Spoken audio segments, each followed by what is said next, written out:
Welcome to the Banker Lamp. Please enjoy the video. You're ready to begin. Open Magiconnect and sign in now because an account links your devices. Once done, grant Bluetooth and location permissions so pairing can happen in the background. This avoids repeat prompts. Make sure your iPhone is above 20% battery and nearby devices are powered on. Pairing often fails when signals are weak. I'll walk you through tapping Connect, scanning for devices, and confirming the code so you understand both the how and the reason behind each permission step.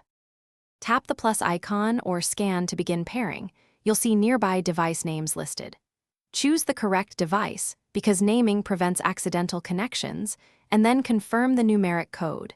This secures the link against unauthorized access. After pairing, grant any additional data or local network permissions.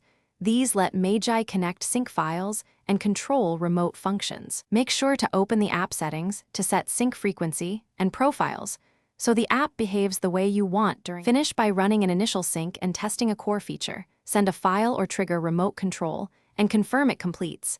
This proves the connection works. If something goes wrong, try reconnecting, forgetting the device and repairing or toggling Bluetooth. These steps clear stale pair entries. Make sure Magiconnect and iOS are up to date because updates often fix compatibility bugs. If problems persist, restart your iPhone and the accessory. Then retry the pairing sequence to restore a clean connection. Thanks for watching. If this was helpful, leave a like and consider subscribing. See you next time.